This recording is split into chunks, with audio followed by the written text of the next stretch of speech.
Hello students, today we are going to study waves. Okay, what is wave? Wave is a motion of disturbance in elastic medium. Elastic medium is a medium in which the disturbance means energy which is given to the particle. Particle, first particle gives it to second particle gives it to third particle. So in this wave, the kinetic, the energy propagates in medium in the form of disturbance. So first of all, what is wave?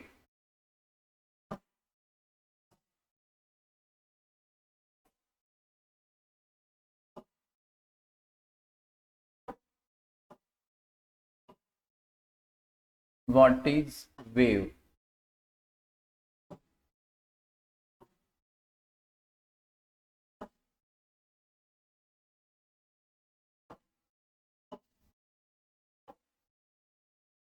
So wave. What is wave? The motion of disturbance means energy in elastic medium is called wave. Okay, so wave is motion of disturbance which is energy. Okay, तो suppose बहुत सारी bicycles कहीं पर park है और आप वहां से जा रहे हो, तो आपको तो ये अच्छा नहीं लगेगा कि इतनी सारी बाइसिकल्स इतनी अच्छी तरीके से पार्क है। तो आप क्या करोगे? आपने फर्स्ट बाइसिकल को किक मारी, यानी आपने डिस्टर्बेंस दिया, आपने एनर्जी दी। तो इससे क्या होने वाला है? आपने जो एनर्जी फर्स्ट बाइसिकल को दी वो सेकंड को मिलेगी, फिर थर्ड। तो हर बाइसिकल जहाँ है वहीं रहती, पर साइकिल की मीडियम में एनर्जी ट्रैवल कर रही है। तो इसी तरह से मीडियम में एनर्जी डिस्टर्बेंस के फॉर्म में ट्रैवल करती है। जिस पार्टिकल के पास एनर्जी पहुंचेगी वो डिस्टर्बेंस के टाइप के अकॉर्डिंग ऑसिलेट करेगा, और जब डिस्टर्बेंस पास हो जाएगा तो वो अपनी मीन पोजीशन पर वापस आ जाएगा। तो in this way wave propagates in medium. Okay, so one thing we should note here is that when wave propagate in medium, no any particle leaves its place. It only oscillates when disturbance reaches to it. Okay, कोई particle propagation की direction में motion नहीं करता, वो तो अपनी जगह पर ही रहता है। जब एनर्जी डिस्टर्बेंस के फॉर्म में उसके पास पहुंचती है तो वो डिस्टर्बेंस के टाइप के अकॉर्डिंग ऑसिलेट करेगा, और जब डिस्टर्बेंस पास हो जाएगा तो वो अगेन अपने मेन पोजीशन पर आ जाएगा। तो ये एक नोट करने वाली बात है कि no any particle leaves its place, no any particle moves in the direction of propagation of wave. Okay, only particle oscillates when disturbance reaches to it। ठीक है, अब हमें यहाँ जो पढ़ना है, जो हम डिस्कस करने वाले हैं, that is progressive harmonic wave. Progressive harmonic wave. Okay, तो what is progressive wave?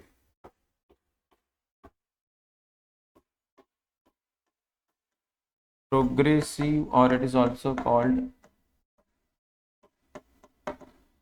traveling wave. Okay, it is also called traveling wave। तो if the wave propagates in medium ahead and ahead, then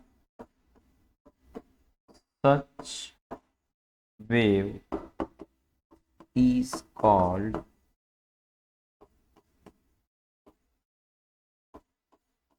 progressive wave. जो progressive नहीं है that is standing wave. तो standing wave में energy बराबर एक limited medium में ही रहती है, वो रिफ्लेक्ट होकर इधर से उधर उधर से इधर जाती है, जबकि प्रोग्रेसिव वेव में एनर्जी यानी wave propagates ahead and ahead in the medium. Okay, और अगर कोई भी वेव फंक्शन जो है अगर वो ओमेगा टी प्लस और माइनस के एक्स टाइप का है तो ये इंडिकेट करता है कि ये प्रोग्रेसिव वेव है। Okay, then harmonic wave. What is harmonic wave? तो if during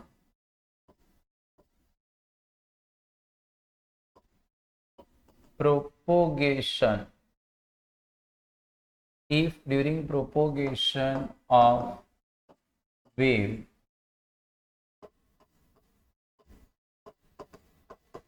particles of the medium perform simple harmonic motion, then such wave is called harmonic wave. Such wave is called harmonic wave. Okay. So during propagation of the wave, if the particles of the medium perform simple harmonic motion, then such wave is called harmonic wave. So shape of the harmonic wave is like sine cosine cow. Okay, sinusoidal curve. And कोई भी wave harmonic है तो it is the function of cos omega T और sine omega, इस तरीके का function है। ये इंडिकेट करता है कि हार्मोनिक वेव है। कोई वेव प्रोग्रेसिव है पर हार्मोनिक नहीं है, हो सकता है। कोई हार्मोनिक है पर प्रोग्रेसिव नहीं है, ये भी हो सकता है। ओके, तो हम यहाँ पर अभी डिस्कस करने वाले हैं प्रोग्रेसिव हार्मोनिक वेव। तो हम प्रोग्रेसिव हार्मोनिक वेव के वेव इक्वेशन को डिराइव करेंगे। तो व्हाट इज वेव इक्वेशन? ये भी एक इंपॉर्टेंट, वेव इक्वेशन क्या है? वेव इक्वेशन, तो the equation which gives displacement of any particle of medium at any instant of time is called wave equation. समझ में आया? वेव इक्वेशन एक इक्वेशन है जो मीडियम के किसी भी पार्टिकल का किसी भी इंस्टेंट पर आपको डिस्प्लेसमेंट देगा। यानी उसमें दो वेरिएबल, डिस्प्लेसमेंट तो खुद वेरिएबल है, पर ये जो डिस्प्लेसमेंट है, सपोज मैं डिस्प्लेसमेंट पार्टिकल के डिस्प्लेसमेंट को वाई से रिप्रेजेंट करूं, तो ये जो डिस्प्लेसमेंट है ये इससे मुझे वो कौन से पार्टिकल की बात कर रहा हूँ, तो वो सपोज मैं एक्स एक्सिस पर वेव प्रोपोगेट कर रहा है, तो एक्स हर पार्टिकल का अपना एक्स कोऑर्डिनेट होगा। तो एक्स कोऑर्डिनेट, तो डिस्प्लेसमेंट जो है वो एक्स का भी फंक्शन होगा और डिस्प्लेसमेंट जो है वो टाइम का भी फंक्शन होगा। तो इस तरह से मुझे एक रिलेशन मिलेगा वाई एक्स और T, Y as a function of X and T, ताकि किसी भी पार्टिकल का यानी एक्स किसी भी इंस्टेंट पर यानी टी बराबर, तो y as a function of X T चाहिए, तब आपको किसी भी पार्टिकल का किसी भी इंस्टेंट पर डिस्प्लेसमेंट मिलेगा। बराबर, तो हम प्रोग्रेसिव हार्मोनिक वेव के लिए वेव इक्वेशन डिराइव करेंगे। बराबर, तो वेव इक्वेशन फॉर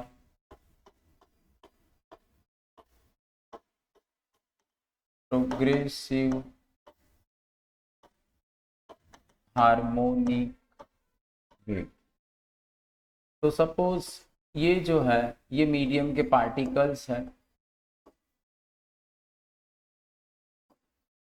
ठीक है। सपोज मैंने एक्स एक्सिस लिया, ये पार्टिकल ए है, ये पार्टिकल बी है, like this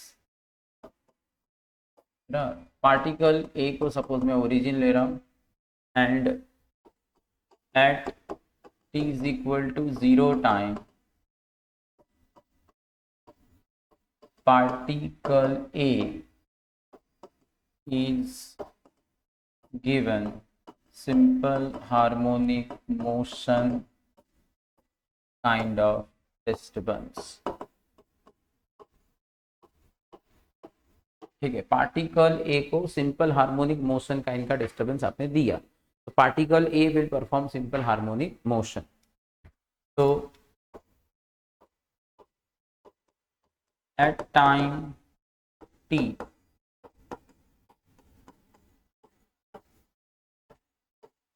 displacement of particle A is, तो उसका डिस्प्लेसमेंट क्या होगा, तो क्योंकि सिंपल हार्मोनिक मोशन है और मीन पोजीशन से स्टार्ट हो रही है, तो we can represent it as y is equal to a sin omega t। ठीक है, अब क्योंकि ये मीडियम इलास्टिक है, तो जैसे टाइम जाएगा तो ये जो डिस्टर्बेंस है आगे के पार्टिकल को मिलता जाएगा। ठीक है, तो कुछ टाइम के बाद पार्टिकल ई को भी डिस्टर्बेंस मिलेगा। सपोज पार्टिकल ई जो है वो उसका वो एक्स डिस्टेंस पर है, पर ये क्लियर है क्योंकि हमने वेव को पॉजिटिव एक्स डायरेक्शन में प्रोपोगेट होते हुए लिया है, तो जब डिस्टर्बेंस ई पर पहुंचेगा तो ए ने कई ऑसिलेशंस कर दिए होंगे, यानी एक चीज कंफर्म है कि ई की फेज जो है वो ए की फेज से कम होगी। सपोज डेल्टा जितनी कम है, बराबर, suppose phase of particle E at time t is omega T minus delta. तो डेल्टा मैंने क्या लिया, फेज डिफरेंस, तो ए और ई के बीच का फेज डिफरेंस है डेल्टा। ओके, तो देयरफॉर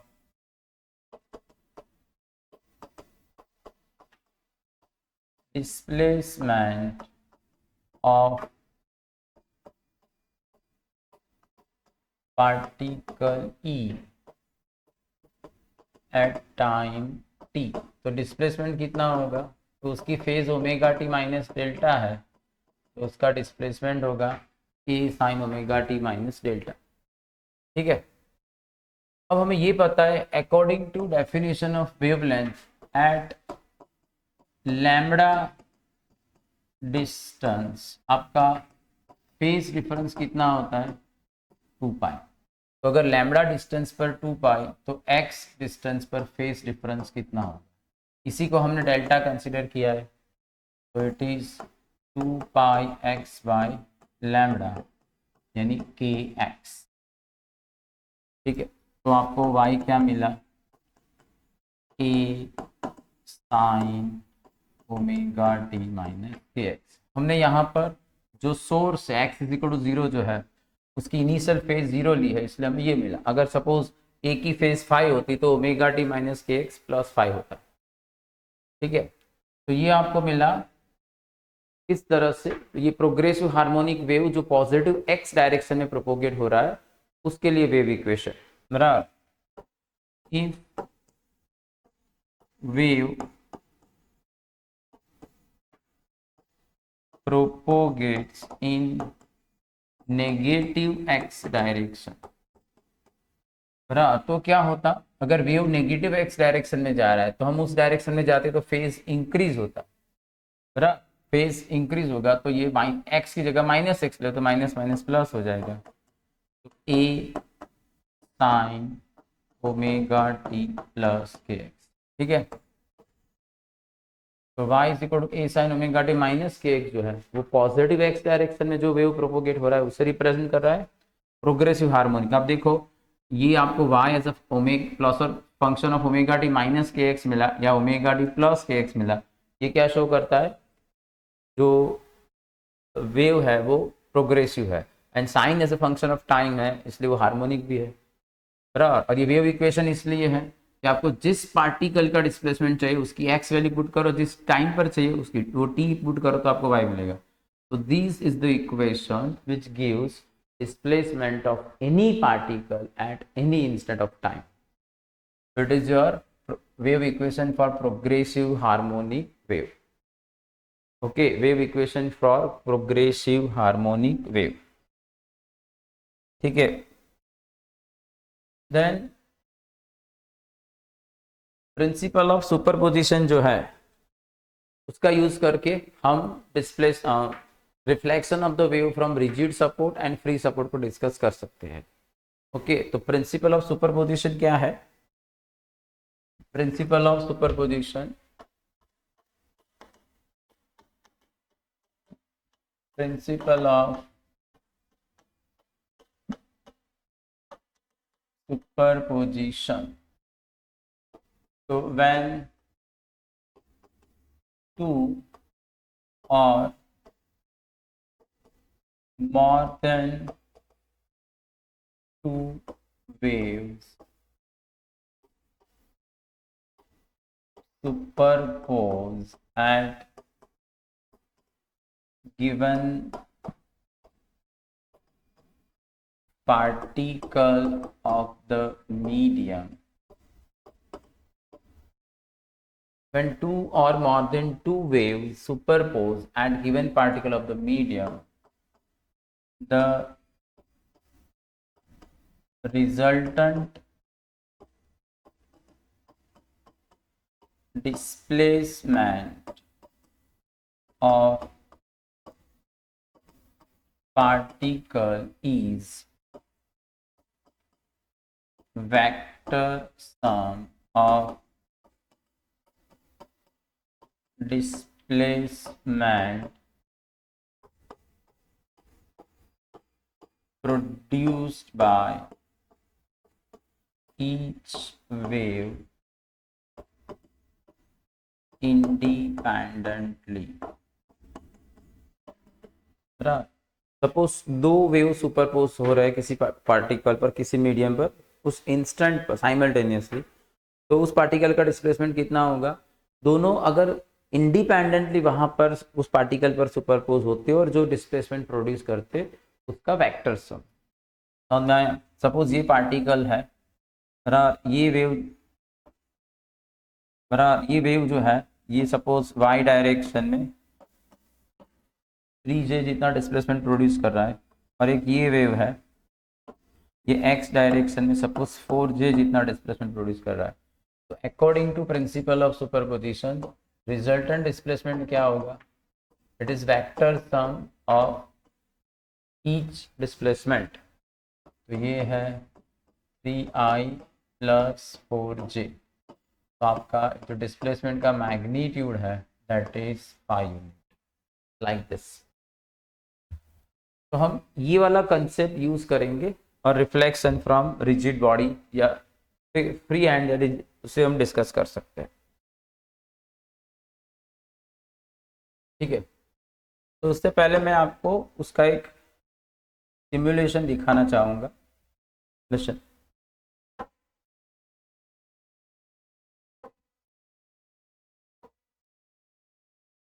अभी हमने फ्री हैंड फिक्स हैंड लिया है, तो ये देखो ये वेव है, ये हर एक पार्टिकल का डिस्प्लेसमेंट है। अब देखो जब भी डिस्प्लेसमेंट जब पार्टिकल पर वेव पहुंचा डिस्टर्बेंस पहुंचा तो उसने ऑसिलेशन स्टार्ट किया, तो ये वेव आगे जा रहा है पॉजिटिव एक्स डायरेक्शन में, ये एंड फिक्स है तो ये हमेशा फिक्स रहेगा, ये जो रेड से रिप्रेजेंट किया है ये इंसिडेंट वेव है, बराबर, ये इंसिडेंट वेव है। अब यहाँ से रिफ्लेक्ट होगा, ये पार्टिकल तो एज इट इज रहेगा। देखो ये जो ब्लू वाला है ये आपका रिफ्लेक्टेड वेव फ्रंट है, रिफ्लेक्टेड वेव है, और ये फ्री हमने रिजिड सपोर्ट लिया है तो उसका डिस्प्लेसमेंट हमेशा 0 हो जाएगा। अब इसी तरह से अगर हम फ्री एंड ले, यू कैन सी ये फ्री एंड है,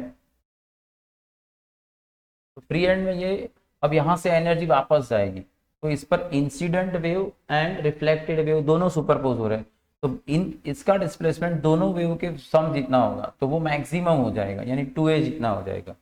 देखो ये सब इतना ही जा रहा है, पर ये वाला पार्टिकल काफी ऊपर जाएगा, दोनों के एम्पलीट्यूड का एडिशन जितना।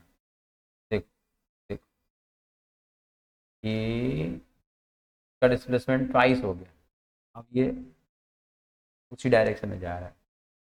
ठीक है, एक और चीज आपको देखनी है, देखो जब ये फिक्स एंड है तो जो इंसिडेंट शेप होगा क्रैस्ट होगा, तो जो रिफ्लेक्ट होगा वो ट्रफ होगा, और अगर इंसिडेंट ट्रफ है तो रिफ्लेक्टेड क्रैस्ट होगा।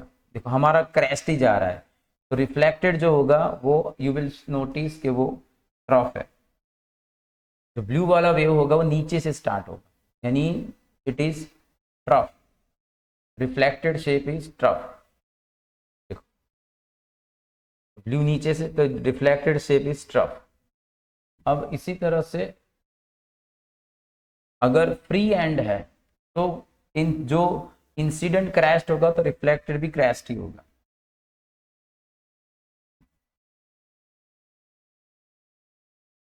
और ये भी शो कर रहा है कि किस तरह से पार्टिकल बिहेव करते हैं जब वेव मीडियम में प्रोपोगेट करता है। वो भी ध्यान से देखना, ये पार्टिकल, ये जो रेड वाला है ये इंसिडेंट है, ब्लू वाला रिफ्लेक्टेड, वो भी ये क्रैश्ड इंसिडेंट हुआ तो आपको क्रैश्ड ही मिलेगा, लेकिन सी क्रैश्ड ही मिल रहा है। ठीक है,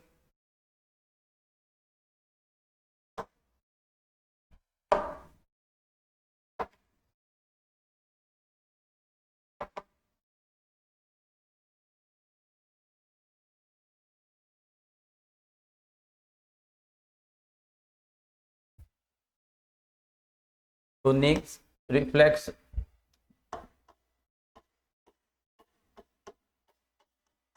रिफ्लेक्शन फ्रॉम रिजिड सपोर्ट या रिजिड एंड। ठीक है, तो सपोज ये वेव जा रहा है, ये x इज इक्वल टू 0 है, तो हमारा जो इंसिडेंट वेव है नेगेटिव x डायरेक्शन में जा रहा है, तो it is a sine omega t plus K X. तो for x is equal to 0 particle, अगर मैं x is equal to 0 particle लूँ तो उसका डिस्प्लेसमेंट कितना होगा, a साइन ओमेगा t। अब यहाँ इससे आगे मीडियम नहीं है तो एनर्जी यहाँ से वापस जाएगी, तो ये जो एनर्जी वापस जा रही है वो रिफ्लेक्टेड वेव प्रोड्यूस कर रही है। तो जिस इंस्टेंट पर वो इंसिडेंट हुई वहीं से फिर रिफ्लेक्शन स्टार्ट हो गया। तो आप ये कैसे कंसिडर कर सकते हैं कि जो x is equal to 0 particle है वो दोनों incident wave and reflected wave दोनों के इन्फ्लुएंस में है, बराबर। तो suppose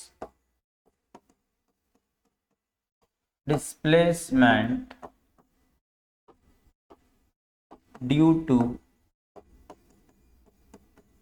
reflected wave is yr। तो according to principle of superposition आपका resultant displacement yi plus yr, पर ये तो 0 होगा। क्यों 0 होगा, बताओ बताओ क्यों 0 होगा, क्योंकि ये तो रिजिड है, ये कैसा है, रिजिड, तो ये बड़ा डिस्प्लेस नहीं हो सकता। तो इससे आपको क्या मिला, yr is equal to minus yi, यानी minus a sine omega t।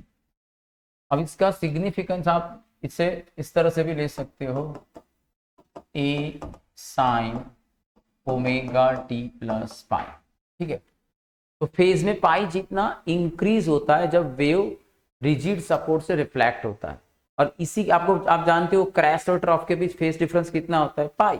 इसीलिए जब वेव रिफ्लेक्ट होता है, इसीलिए जब वेव रिफ्लेक्ट होता है रिजिड सपोर्ट से, तो फेज उसका जो शेप है, इंसिडेंट अगर क्रैश्ड है तो रिफ्लेक्टेड शेप ट्रॉफ हो जाएगा। ओके, तो thus when wave is reflected from rigid support, its phase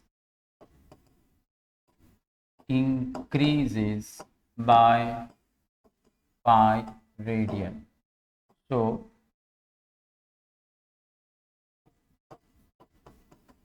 incident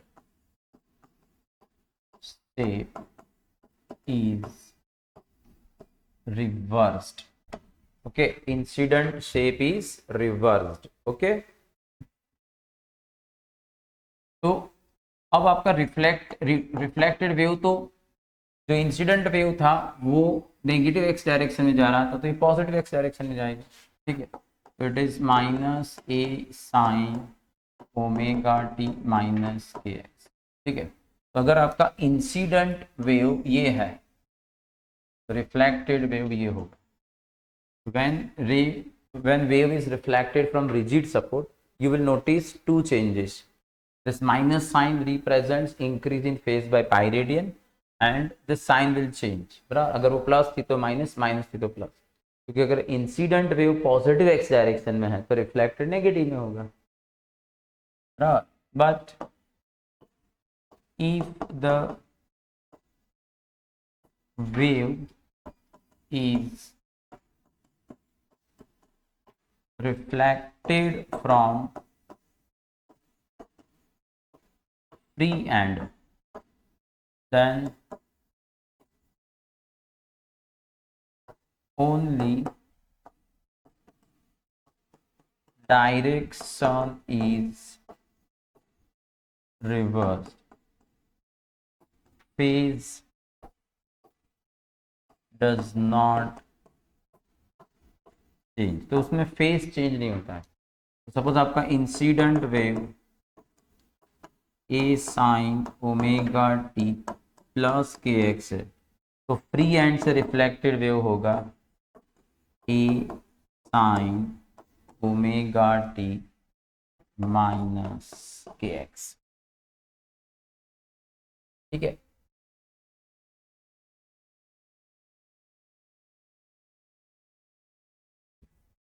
तो इससे हमें पढ़ना है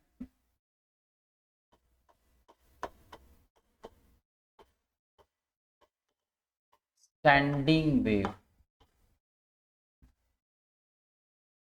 स्टैंडिंग वेव कैसे मिलेगा? अभी जो हमने सिमुलेशन देखा था वो स्टैंडिंग वेव ही था। ठीक है, तो when two waves of equal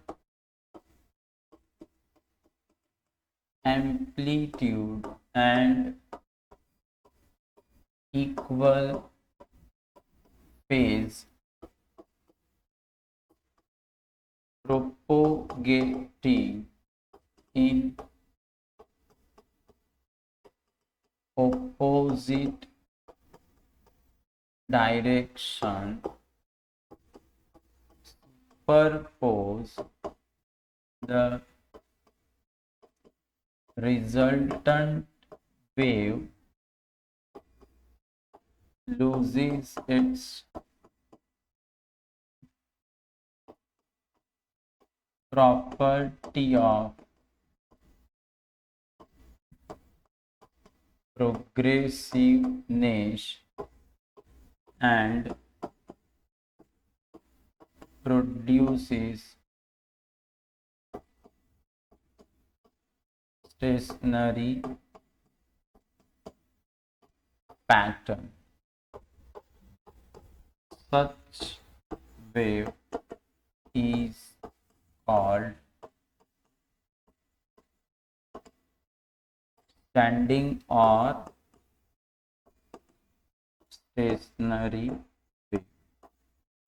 ठीक है, तो आपको स्टैंडिंग या स्टेशनरी वेव्स के लिए कैसे वेव्स चाहिए, जो इक्वल एम्पलीट्यूड वाले हो, इक्वल फेज नहीं, इक्वल फ्रीक्वेंसी, जरा ऑपोजिट डायरेक्शन में मोशन में हो। तो जब ये सुपरपोज होते हैं तो आपको स्टेशनरी पैटर्न मिलता है, जो हमने अभी मैंने शो किया था। देखो फिक्स एंड कर देते हैं, स्टार्ट। ये आपका इंसिडेंट वेव है,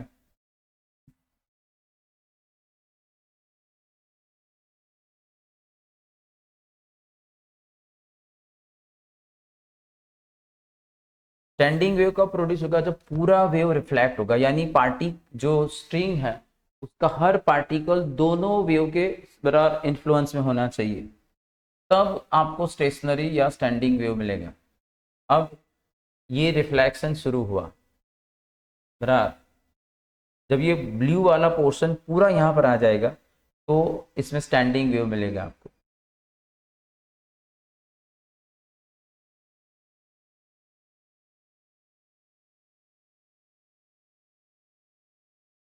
जितने पार्ट में हो गया है, ये जो ब्लैक वाला है ये रिजल्टेंट दिखा रहा है,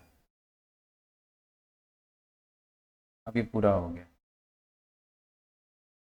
ठीक है, तो अब आपको ब्लैक वाले को देखना है, जो रेड वाला है वो इंसिडेंट है, ब्लू वाला रिफ्लेक्टेड है। तो आप देख सकते हो कि ये स्टेशनरी पैटर्न बन गया, ये वाली पोजीशन से ये वाली पोजीशन पर जा रहा है।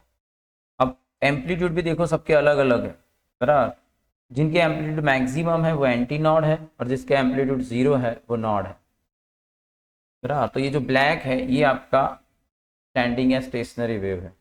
यू कैन सी, एक अगर ये बहुत इनकी फ्रीक्वेंसी ज़्यादा है तो आपको लूप्स दिखाई देंगे। ठीक है,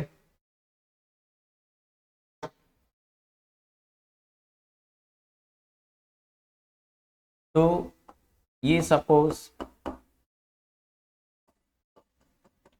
इस तरह से हम ले रहे हैं, ये x इज इक्वल टू 0 है, ये x is equal to l। अब जो मैंने इंसिडेंट वेव प्रोड्यूस किया, सपोज वो a sine omega T plus K X, तो रिफ्लेक्टेड क्या होगा, minus A sine omega T minus K X. अब ये दोनों सुपरपोज होंगे तो resultant wave Y I plus Y R. ठीक है, तो आपका y ए कॉमन ले लेते हैं, sign omega T plus K x minus sign omega T minus. ठीक है, अब ये हो गया s माइनस एस, 2cs, तो 2a कॉस, कॉस में आपको दोनों के एंगल का एडिशन करना है, omega T plus K x plus omega T minus K x by 2, और साइन होगा omega T plus K x minus omega T plus K x by 2। ठीक है,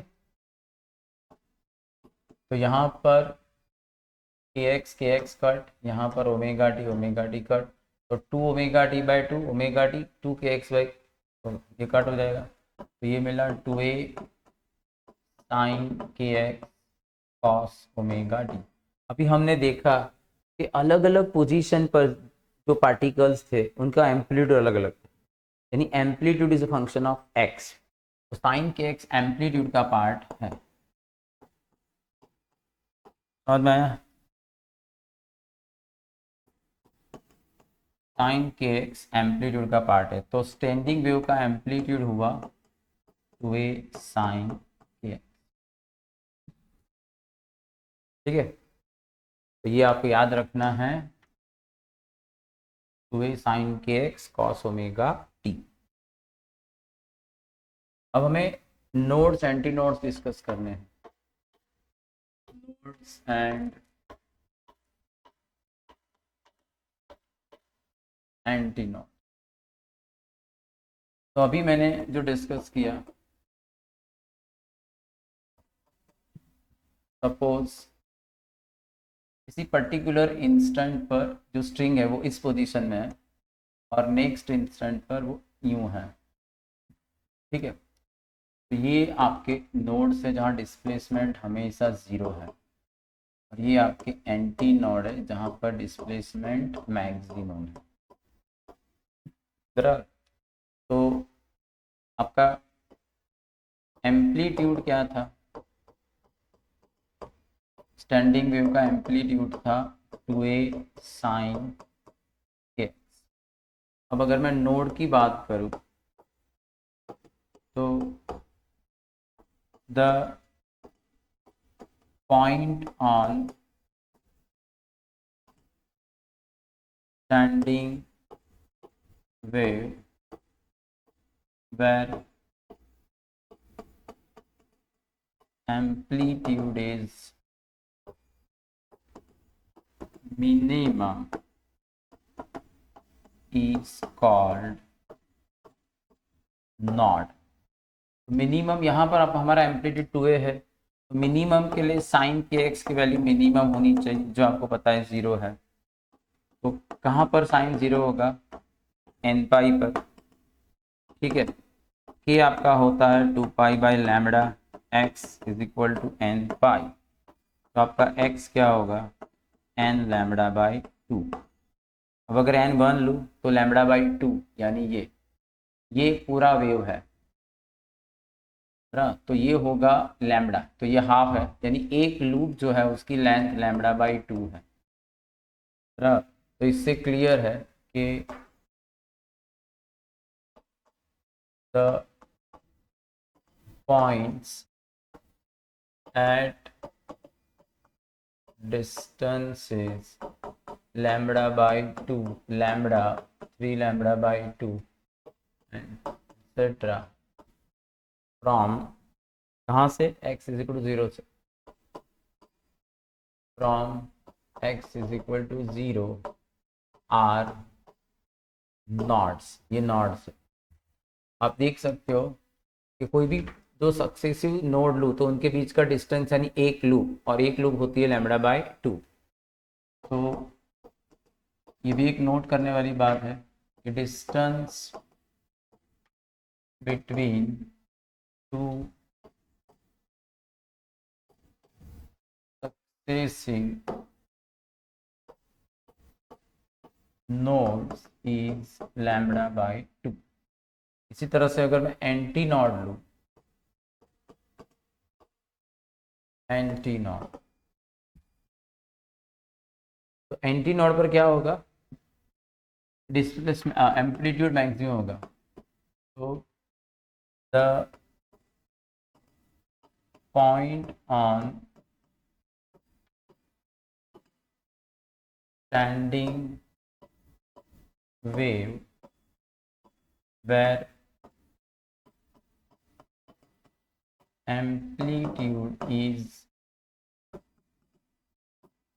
maximum is called एंटीना। तो amplitude को maximum होने के लिए sign की एक्स का मैग्नीट्यूड प्लस और माइनस 1, +1 होगा तो भी, -1 होगा तो भी, ठीक है। तो साइन कहाँ पर प्लस और -1 होता है, pi by 2, 3 pi by 2, 5 pi by 2 and so on, यानी 2n-1 पाई बाय 2। बाकी ले सकते हो 2 pi by lambda into x is 2n-1 pi by 2। तो आपका x हो जाएगा 2n-1 लैम्बडा बाई 4। तो x इज इक्वल टू 0 से अगर n की वैल्यू 1 लूँ तो लैम्बडा बाई 4, यानी ये वाला है ना, ये डिस्टेंस आपका होगा लैम्बडा बाई 4। ये होगा, ये lambda by 4, lambda by 4, lambda by 4, 3 lambda by 4। तो सेकेंड एंटी नोड आपको मिलेगा, यहाँ एन की वैल्यू आपको क्या लेनी है, 2, तो 4-1 3 लैम्बडा बाई 4 लाइक दिस। तो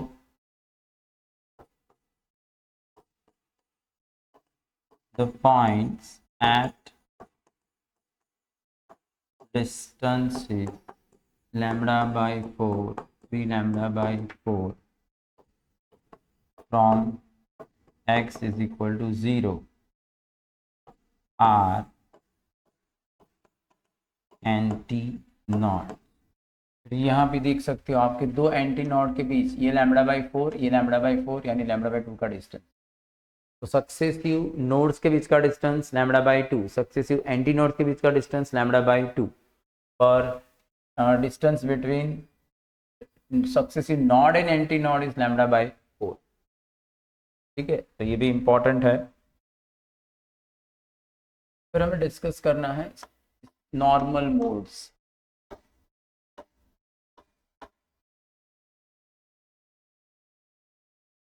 तो हमें पता है ये हमने x इज इक्वल टू 0 और ये x is equal to l, ये दोनों रिजिड है, तो इनके लिए क्या होना चाहिए, साइन kx 0 होना चाहिए। अब x 0 लूँ तो साइन 0 है, इससे मुझे कोई इंफॉर्मेशन नहीं मिली। और इसी तरह से x is equal to L के लिए भी, क्योंकि ये भी हमेशा रिजिड रहेगा तो इसका भी एम्पलीट्यूड 0 ही रहेगा, तो ये के एल 0 होना चाहिए, यानी K L is equal to N pi,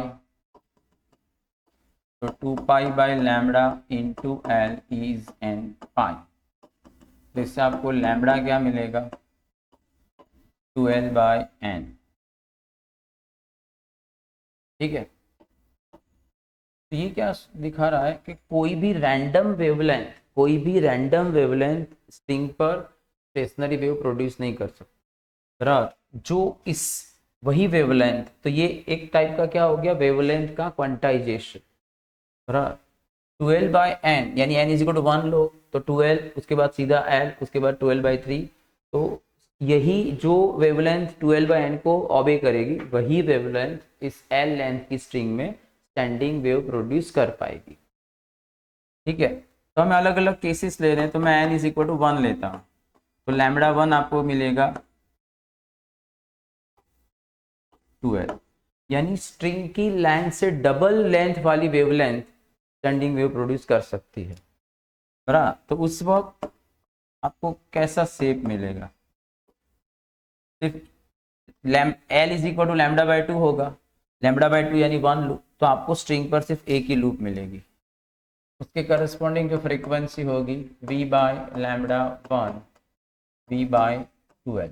तो f1 जो है it is called first harmonic, it is called first harmonic, और it is also called fundamental frequency, fundamental frequency. ठीक है, it is also called fundamental frequency. Similarly if I consider N is equal to 2, तो क्या होगा, 2 2 cut हो जाएगा, तो lambda 2 is equal to L. ठीक है, यानी स्ट्रिंग की लेंथ जितनी वेवलेंथ वाली जरा जो वेव होगी वो स्टैंडिंग वेव प्रोड्यूस कर सकते। अब आपको स्टैंडिंग वेव कैसे मिलेगा, तो पूरा एक वेव मिल रहा है आपको इस तरह से। ठीक है, तो जो n की वैल्यू होगी वही नंबर ऑफ लूप्स बनेगी, तो f2 आपका क्या होगा, v बाय लैम्बडा 2 यानी v बाय एल। 2 से अगर मैं मल्टीप्लाई करूँ ये हो गया ट्वाइस f1, क्योंकि ये ट्वाइस f1 है तो f2 इज सेकेंड हार्मोनिक, और it is also called first overtone. Remember one thing, ऐसा नहीं है कि जो सेकेंड हार्मोनिक है वो फर्स्ट ओवरटोन है हमेशा, बराबर।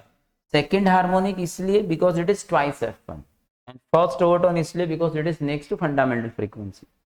अगर नेक्स्ट टू फंडामेंटल फ्रीक्वेंसी मुझे 3f1 मिलती तो वो थर्ड हार्मोनिक होती पर रहता फर्स्ट ओवरटोन ही।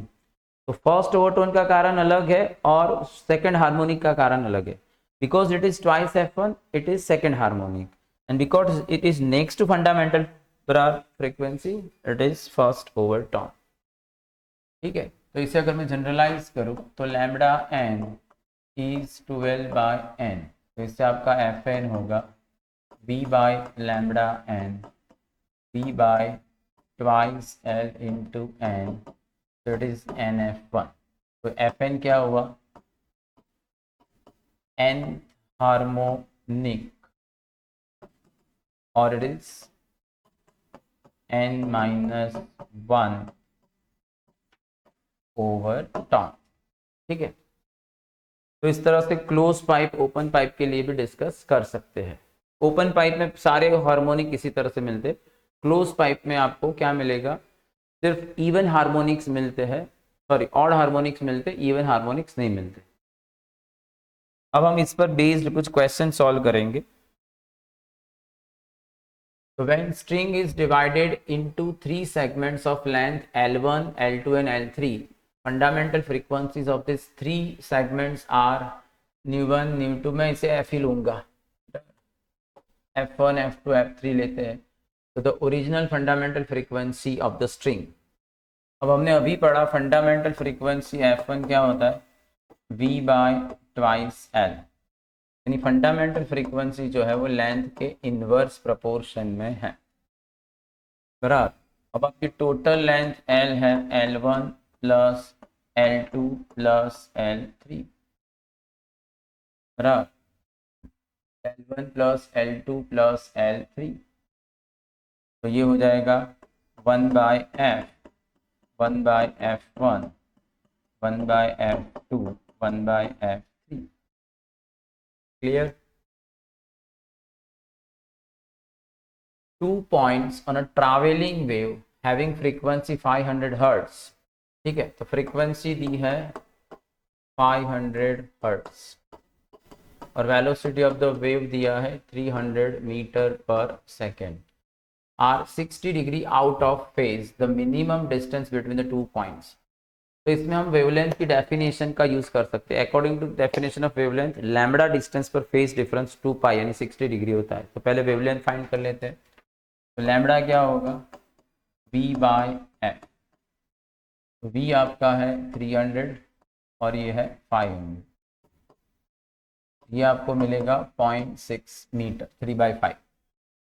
ठीक है, नाउ लैम्बडा डिस्टेंस पर, सॉरी हाँ हमें उल्टा करना है, तो 360 डिग्री के बराबर डिफरेंस के लिए डिस्टेंस कितना होना चाहिए, लैम्बडा, तो 60 डिग्री के लिए डिफरेंस कितना, डिस्टेंस कितना होना चाहिए, तो ये 360 का 6th पार्ट है, तो ये होगा लैम्बडा बाय 6, यानी 0.6/6, so it should be 0.1 metre.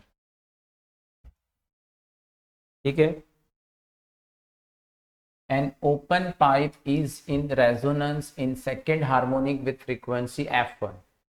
Open pipe जो है बराबर वो सेकेंड हार्मोनिक में है with frequency f1।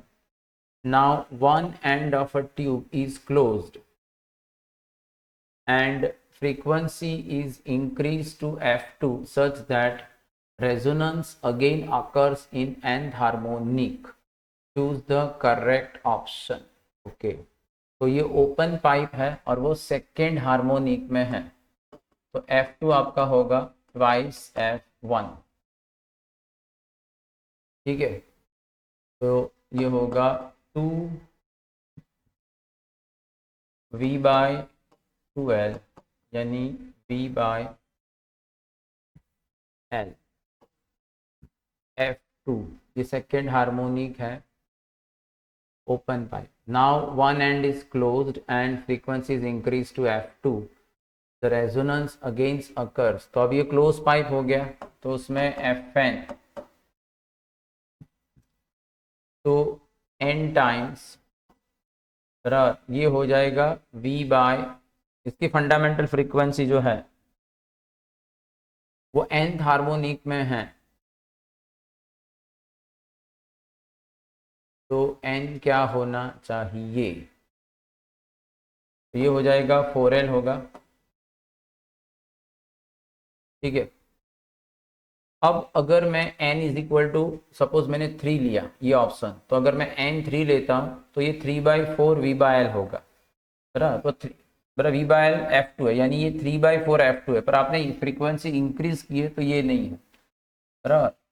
n is equal to 3 लेते हैं तो हमें 5/4 नहीं मिलता है। अब मैं n इज इक्वल टू 5 लूँ, बराबर, तो ये जो frequency n is equal to 5 लेता हूँ तो मुझे जो फ्रीक्वेंसी मिलेगी वो v/l से ज़्यादा भी है, क्योंकि 5/4 हो जाएगा और ये v/l है f1, और n जब मैं 5 लूँगा तो ये आंसर है n इज इक्वल टू 5 वाला।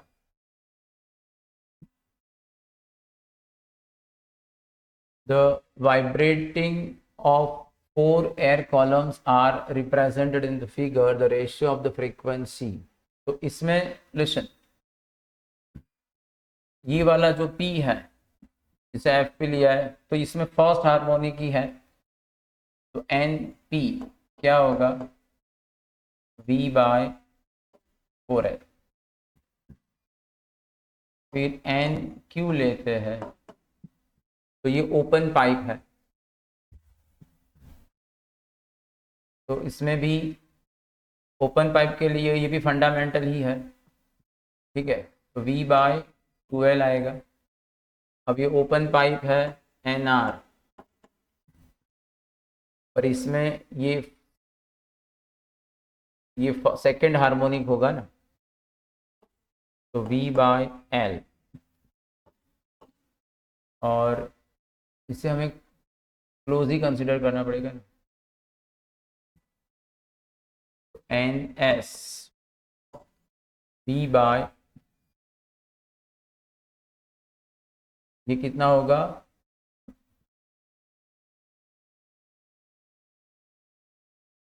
ये यहाँ पर L जो है आपका, इसे मैं क्लोज कंसिडर करूँ तो λ/4, और फिर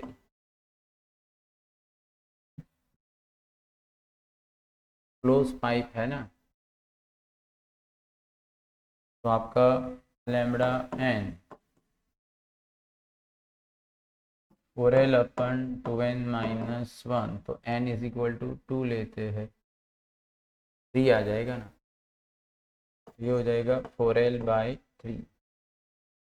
अब हमें रेशियो लेना है, तो V/4L is to V/2L is to V/L is to 3V/4L, यानी 1/4 is to 1/2 is to 1 is to 3/4। अगर इसे मैं 4 से मल्टीप्लाई कर दूँ तो 1 is to 2 is to 4 is to 3, ये वाला, ठीक है।